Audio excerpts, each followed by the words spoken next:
Hi friends, welcome back. The man with standing next prime వీడియోలో తెలుగు ఆడియోలో కూడా ఉంది. మరి ఈ మూవీ ఎలా ఉందో తెలుసుకునే ముందు ఇలాంటి తెలుగు డబ్బింగ్లో వచ్చే మూవీ రివ్యూస్ కోసం మన ఛానల్ని సబ్స్క్రైబ్ చేసుకోండి భయ్యా. ఎన్నో తెలుగు డబ్బింగ్ మూవీ రివ్యూస్ ఇచ్చాం, కొంచెం సపోర్ట్ ఇస్తే కుమ్మేద్దాం అంతే. Movie run time 1 hour 50 minutes ఉంది. మీ ఫ్యామిలీతో కూడా చూసేయొచ్చు. మసాలా సీన్స్ అలాంటివి ఏమీ ఉండవు. Directed by Man Woo Ho. ఇదొక south Korean political drama movie. కొరియాలో బాగానే రెస్పాన్స్ వచ్చిందంట. ఇది 2020లో రిలీజ్ అయింది. మూవీని 1979లో జరిగిన ఒక రియల్ ఇన్సిడెంట్ని బేస్ చేసుకుని అయితే తీశారు. రియల్గా ఏం జరిగిందంటే 1979లో అప్పటి ప్రెసిడెంట్ పార్క్ చుంగ్ హీని చంపేశారన్నమాట.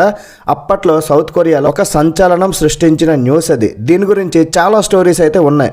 ఆ ప్రెసిడెంట్ని చంపడానికి 40 days ముందు ఏం జరిగింది, అతన్ని ఎవరు చంపారు, అప్పుడు ప్రభుత్వంపై తిరుగుబాటు ఎందుకు చేశారు, ఆ ప్రెసిడెంట్ని చంపడానికి కారణం ఏంటి, ఇవన్నీ కూడా మీరు తెలుసుకోవాలంటే ఈ మూవీని చూడాల్సిందే.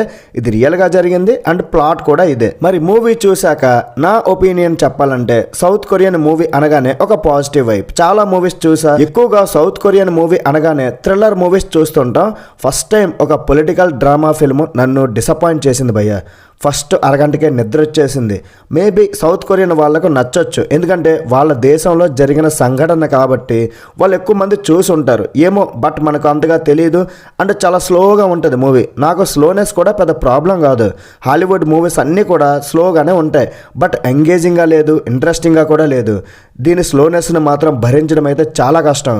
క్లైమాక్స్ ఒక 15 minutes ట్విస్ట్ బాగానే ఉన్నా సరే, ఆ ప్రెసిడెంట్ని చంపడానికి కారణం చెప్పినా సరే ఆ రీజన్ కోసం కొద్దిగా చూపిస్తే బాగున్ను. సో అది చూపించలేదు, దీనివల్ల కూడా డిసప్పాయింట్ అయ్యా. ఓన్లీ క్లైమాక్స్ ట్విస్ట్ కోసం మూవీ మొత్తం భరించాలంటే కష్టం. ఇది ఒక పొలిటికల్ డ్రామా ఫిల్మ్ మాత్రమే. ఒక యాక్షన్ ఉండదు, థ్రిల్స్ ఉండవు, సస్పెన్స్ కూడా ఉండదు. క్యారెక్టర్స్ బాగానే చేసినా సరే బోరింగ్ స్క్రీన్ ప్లే మూవీకి అయితే పెద్ద మైనస్. తెలుగు డబ్బింగ్ అయితే పర్లేదు, బీజిఎం బాగుంది. మూవీ మొత్తం కూడా ఎక్కువ ఇండోర్లోనే షూట్ చేశారు, విజువల్స్ బాగుంటాయి. ఫైనల్గా నేను చెప్పేది ఏంటంటే సౌత్ కొరియన్ వాళ్లకు నచ్చుతుంది ఏమో కానీ మిగతా ఎవరికి కూడా మూవీ నచ్చే అవకాశమే లేదు. యాక్షన్ థ్రిల్స్ ఎక్స్పెక్ట్ చేస్తే మాత్రం ఫుల్ డిసప్పాయింట్ అయితే అవుతారు. నిద్ర కూడా రావడం అయితే ఖాయం. ఇది జస్ట్ నా ఒపీనియన్ మాత్రమే. మరి ఇలాంటి మూవీని చూడాలా వద్దా మీరే డిసైడ్ చేసుకోండి.